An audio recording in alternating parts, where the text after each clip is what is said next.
Greeting to all the students. Welcome to Global Online. And here we are back with our UGC NTA NET preparation for paper 2.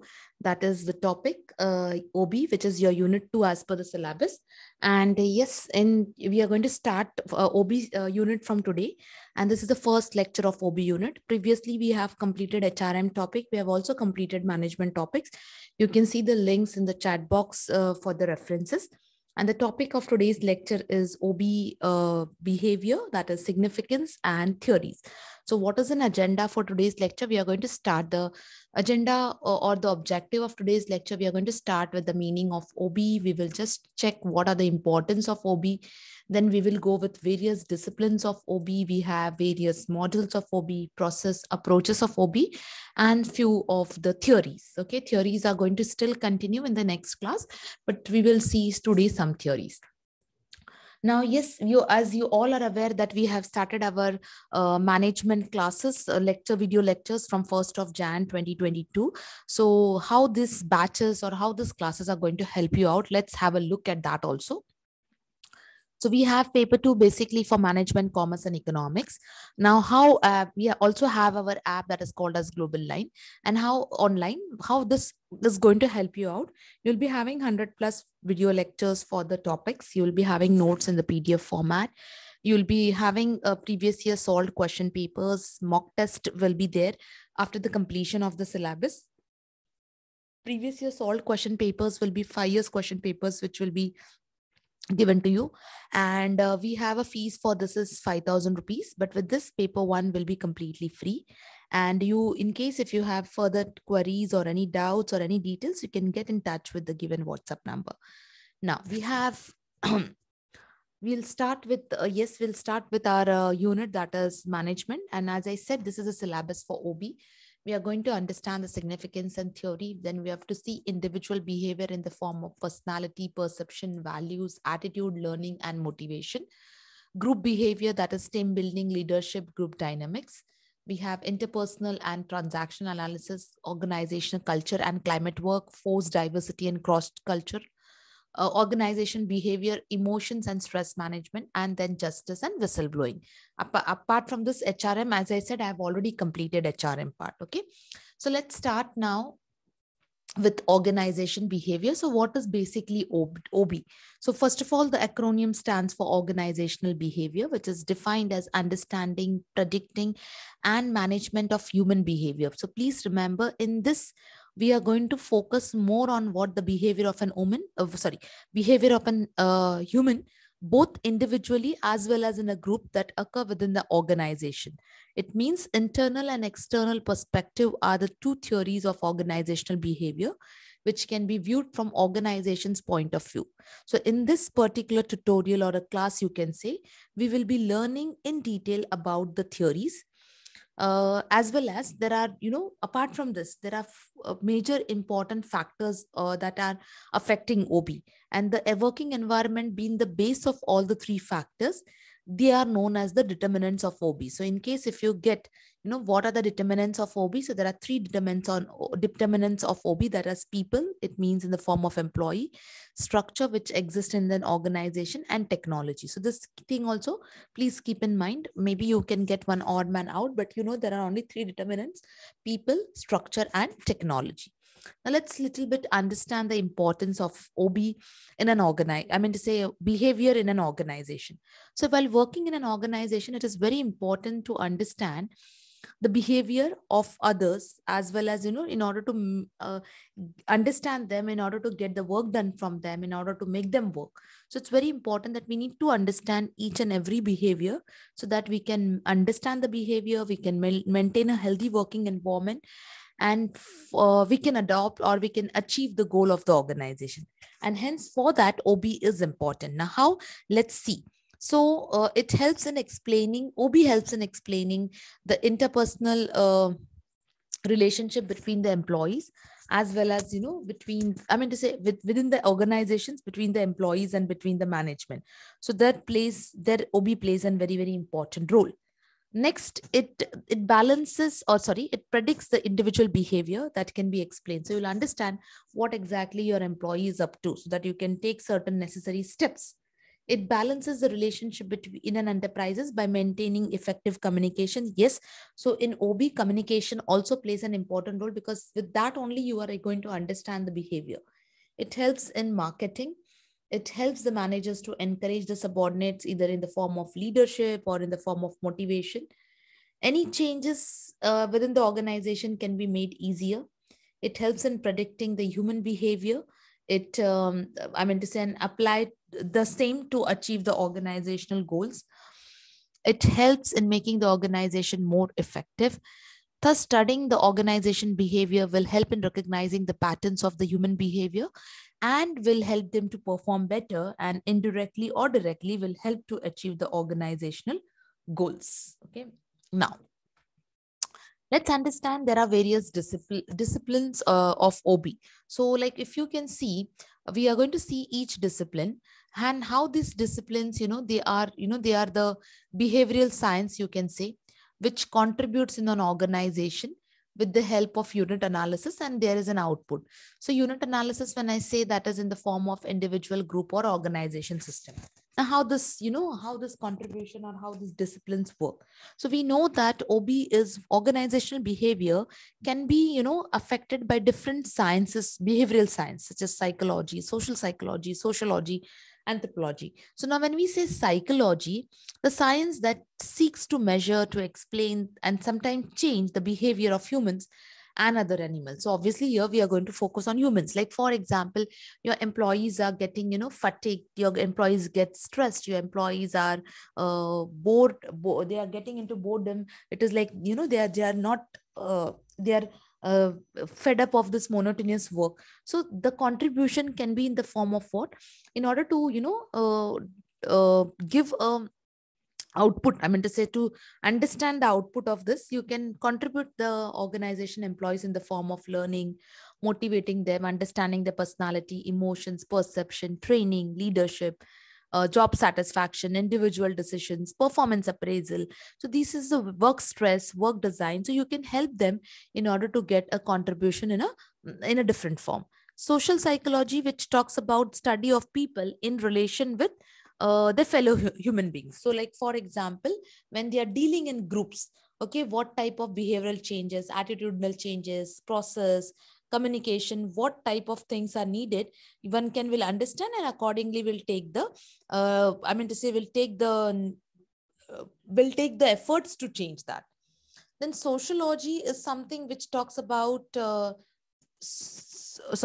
sociology is something which talks about the relationship of human beings, whereas social psychology talks about that is how you can, how the psychology and sociology can be focused, and how it can influence the people. So with the help of psychology and sociology combination we take, that comes in the part of social psychology, where you have a behavioral change, attitudinal change. And when we talk about sociology, that is, the organization, technology, culture, change, how it can form not only the role for the group, but also for the organization system. And lastly, we have an anthropology, that is the study of societies to learn about human beings and their activities. It means the values, the attitude, the analysis, the culture, the environment, which will make an impact on the not only on the group but also the organization, and how this will help in order to understand the behavior of employees and what measures can be taken. So yes, disciplines really work or help the OBs in help the organization in order to understand the behavior and exactly what things can be done. So for that we have a process, I mean to say, you can see that prevention process of OB. So under prevention process of AB, first thing is that you are able to understand your employees, you can predict the behaviors, you can control them. So you can know them, you can predict the certain things, and you can control certain things. So this can, this can be categorized also, or this can be known as also process of OB.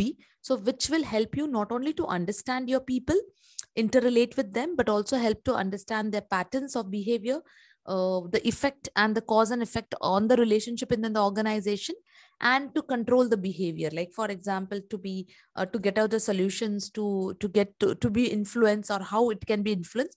So then that matter, this problem process on problem prevention process of OB can work out. Then We have the next topic, that is approaches of OB. Now, obviously, see, this all things are listed in your syllabus. No doubt the syllabus is a bit lengthy, but as I said, in paper 2, you have to, obviously there are 10 units again, and each unit, especially in management, you have to study about everything.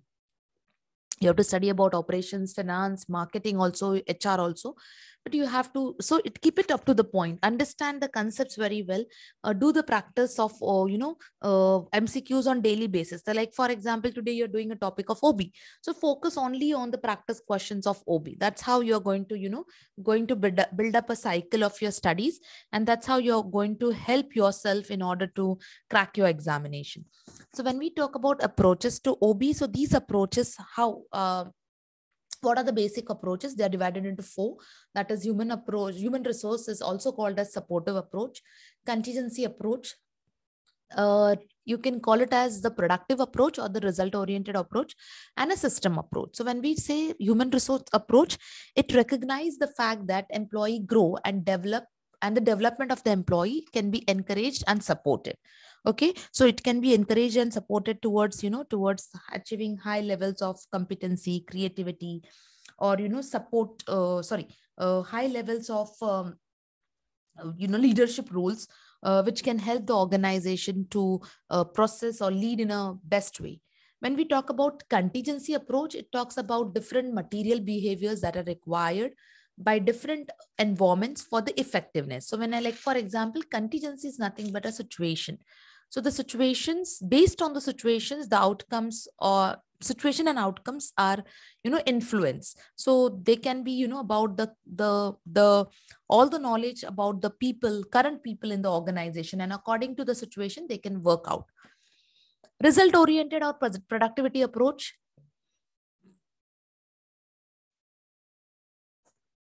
which talks about productivity, one of the, you can say, ratio of output to input. So it is measured with the help of effectiveness. So outcomes of the organizational programs are assessed in the terms of their efficiency level.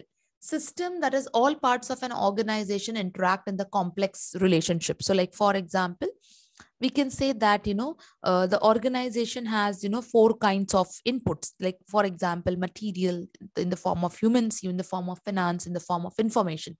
So according to this approach, there is a system, and this system has to be, united, and it has to be interrelated, and, it has to be worked in an organization. So that is very, very important. So if you see, like, for example, now approaches. So how many approaches are there? So if odd man out, you need to remember prevention process. We just studied. It's about understanding. It is about it is predicting, and it is controlling. So you have to understand these are the things. So such questions come, it should be easier for you to crack. Okay. Now, apart from that, organization OB models are there. So now, yes, though it is not clearly given in your syllabus, but yes, OB models you have to know. There was a question on OB model also. So basically, there are 4 types of model. Autocratic, you can say this is, this is OB. This is nothing but they are called as OB models. So we will see all of them: autocratic, custodial, supportive, and collegial model.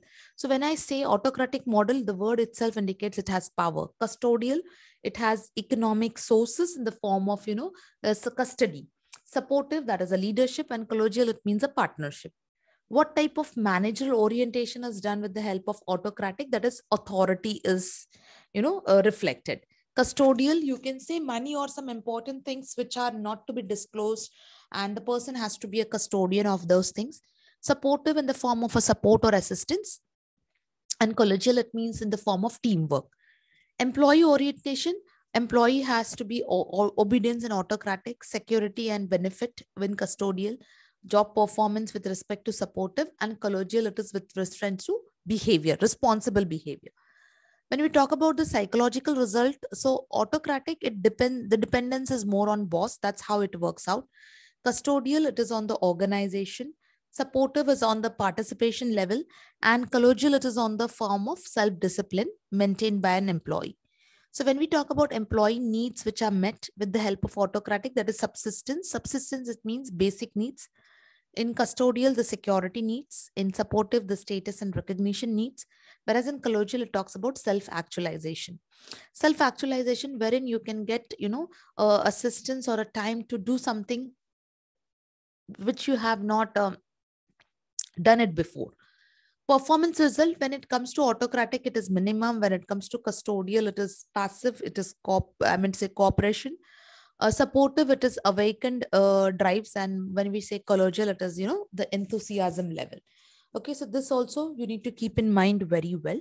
Now, talking about the models of individual behavior. So we have to go and start with the first thing is the models of individual behavior. So when we talk about the models of individual behavior, we have a certain theories forming up in front of us. That is, the theory X and theory Y model, economic and self-actualizing model, behavioral and humanistic model, and rational and emotional model. So let's see one by one what these model talks about and what basically they are. Okay. So when we talk about theory X, theory Y. So theory X is the one which assumes the individual to be lazy, non-creative, and constant in need of constant prodding. It means, pushing. It needs a constant prodding. It's a pushing. So you have to push these employees in order to get them work done. Theory Y, it assumes individual having tremendous potential with effective management can channelize towards, the organizational goals. So this theory X and theory Y are completely opposite people. You also have theory Z, which was developed by William Uchi. Okay. So based on the manager perception of human behavior, there can be divergence of managerial practices in the organization, depending upon theory, people, whether they have a people of theory Y nature or whether they have a people of theory X nature. Then talking about economic and self-actualizing model. So when we say economic model, basically it conceptualizes individual as a totally economic in nature. So the individual is considered totally economic in orientation. This being a scientific management concept where the idea of standardizing the job, specializing the work. So now please remember the economic model, it talks about what scientific management, which we have already done, specializing the function, providing economic benefits to those individuals who perform better at the job. Okay.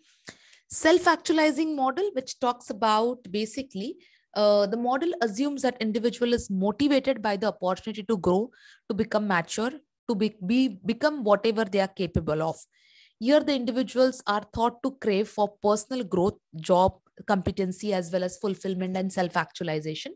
The challenge for the organization is to provide the proper conditions for the growth to the employee. So self-actualization, as I said, it is what an exactly employee want to do. Just now, I repeated this. So basically, organization should come ahead in order to help, the employee with all these things. Then coming behavioristic and humanistic model. So behavioristic model, the theories are interested only in, observable behavior as contrasted with thoughts or feelings.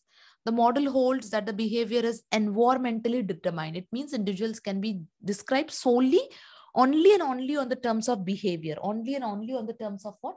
Their behavioral aspect, nothing else. When we talk about humanistic model, it is more philosophical than scientific. So we can say that scholars believe that individual is more philosophical than scientists. It means individual control their own destiny to a great degree and their potential cannot be underestimated. So they are the own, they are the more philosophical, you can say, in nature, or the one who can control themselves rather than the potentials, cannot be underestimated.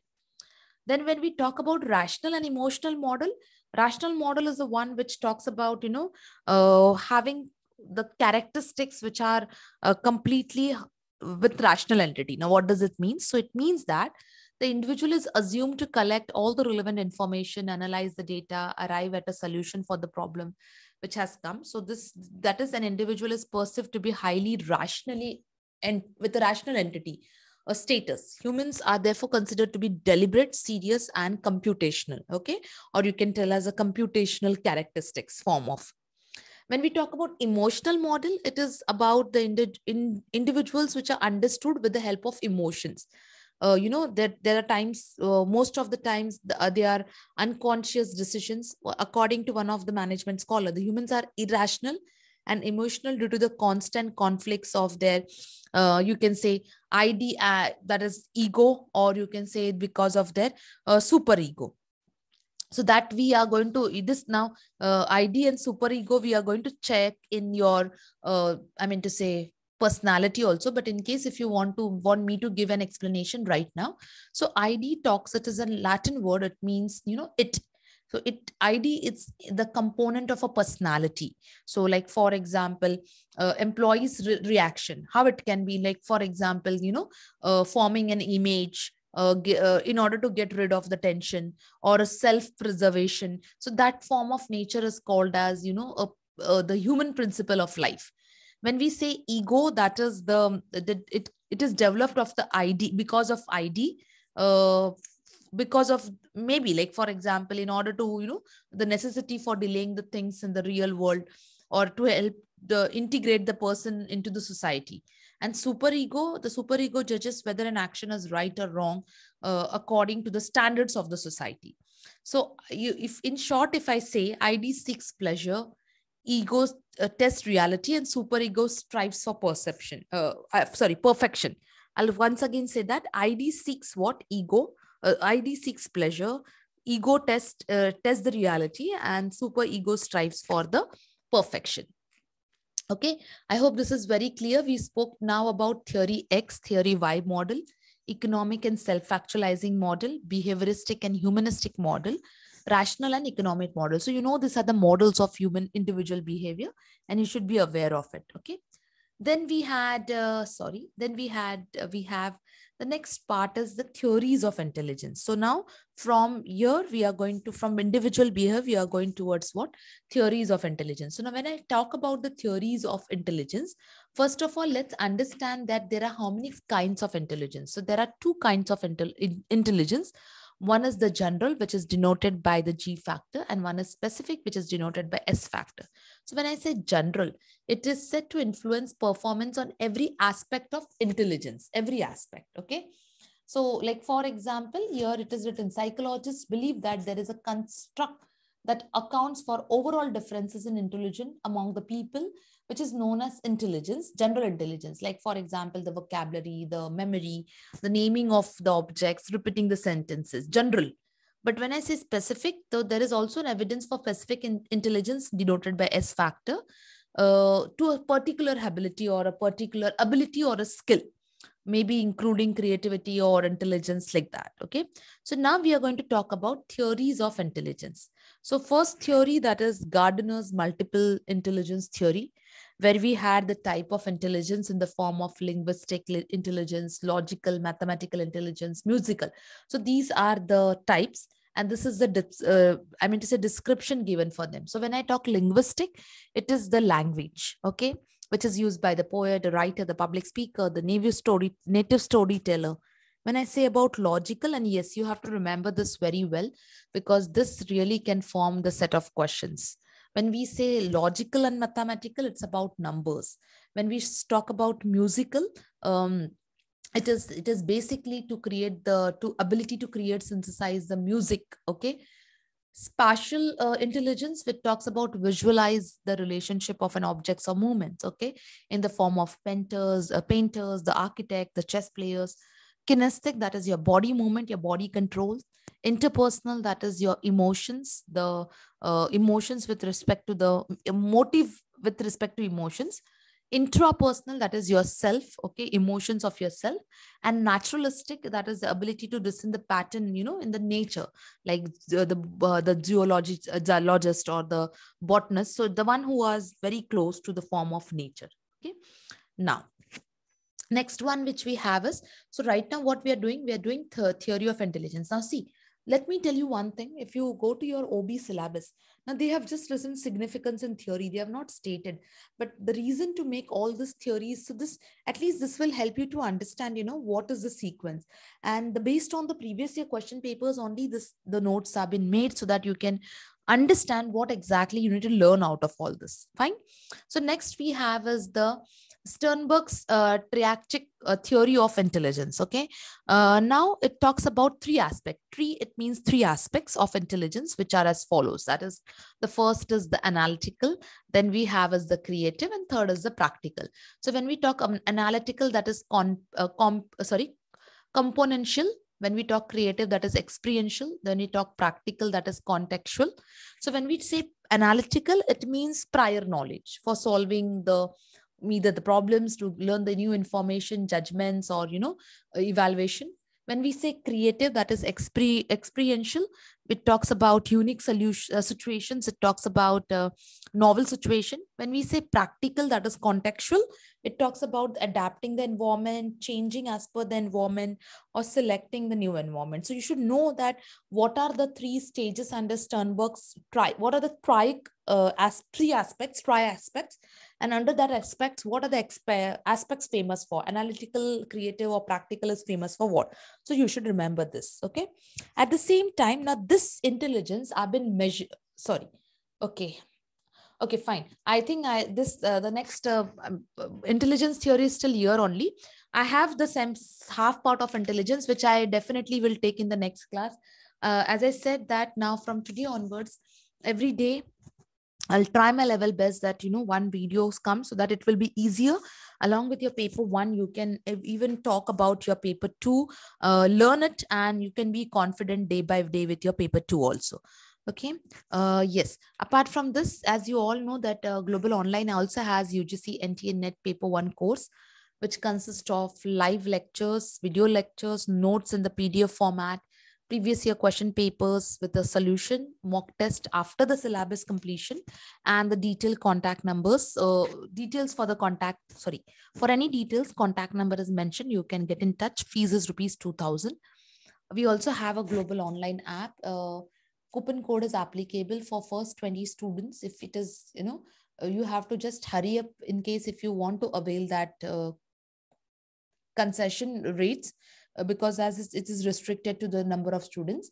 And yes, apart from that, we also undertake Gujarat set, West Bengal set, KSET and APSET, which has a full syllabus mock test, PDF solution, notes, 2,500 MCQs, video lectures, and the contact details are given. You can get in touch with them for any further contact. Yeah, that's all for the day. See you in the next class of management lecture. Thank you, everyone.